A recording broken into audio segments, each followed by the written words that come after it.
Bismillahirrahmanirrahim. Assalamualaikum warahmatullahi wabarakatuh.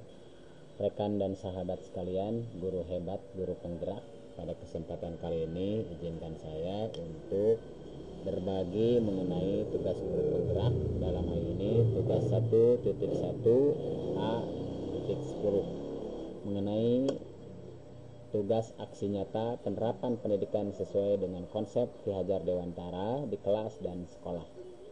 Nah, salah satunya di sini sebelum saya masuk ke aksi nyata, saya kebetulan dibimbing dan didampingi sekaligus oleh ibu fasilitator kita, yaitu Bu Yoyoh Rahayati, dan juga pendamping saya Ibu Yani Handayani.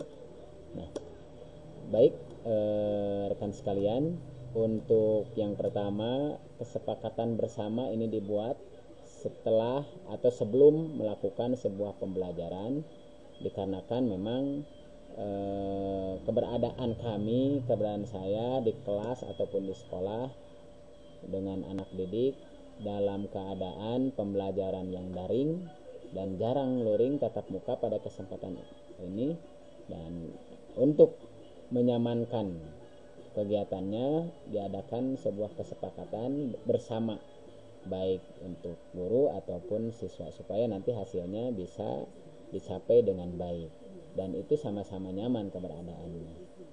Nah, salah satunya pertama berdoa sebelum belajar, itu sudah barang tentu di ajaran agama kita, agama Islam. Berdoa salah satu modal utama untuk keberkahan kegiatan dan aktivitas, yaitu berdoa sebelum belajar termasuk tepat waktu ketika memulai belajar. Kemudian juga pertemuan pikon ini diadakan 1 bulan sekali, kecuali bila mana ada hal-hal yang penting. Kemudian juga setiap pembelajaran diakhiri dengan kegiatan kuis ataupun refleksi. Nah, ini untuk keberadaan pembelajaran supaya tidak jenuh. Oke, selanjutnya makan minum diperbolehkan ketika belajar daring selama tidak mengganggu kegiatan kita. Nah, itu kesepakatannya. Kemudian salah satu bentuk aksi nyatanya, nah, pertama saya memberikan keleluasan dan kebebasan kepada anak supaya bisa mengeksplor kegiatan proses belajar dengan berbicara di depan dan mempresentasikan hasil karyanya.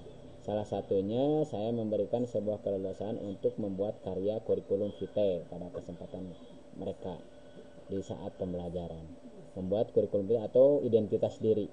Nah, ternyata dia buat karya yang lebih baik dan lebih bagus setelah saya mencontohkan pertama itu. Yang kedua, memberikan kebebasan hasil karya mereka, tidak harus dengan bentuk poster saja. Dalam bentuk identitas diri itu bisa langsung dengan video, bisa langsung dengan mengeksplor kegiatan-kegiatan animasi ataupun gambar.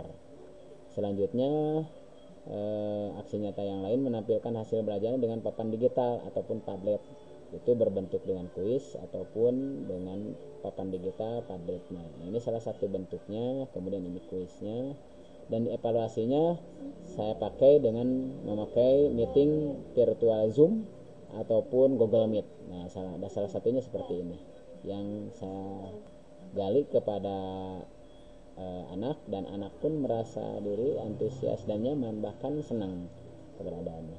Selanjutnya hasil yang diperoleh dari hasil kegiatan pemikiran konsep Ki Hajar Dewantara, ternyata ada banyak perubahan yang tidak seperti biasanya.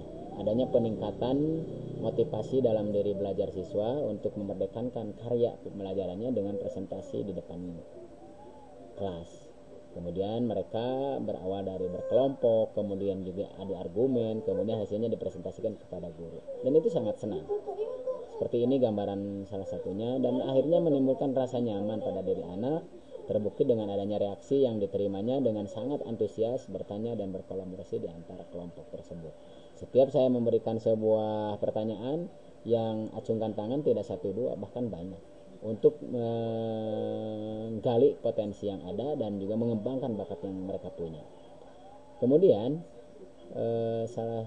selanjutnya dari rekan sejawat pun salah satu guru bahkan banyak berkomentar perlakuan awal pembelajaran sebelum dan sesudah mengenal perubahan pada pemikiran Ki Hajar Dewantara sangat jauh.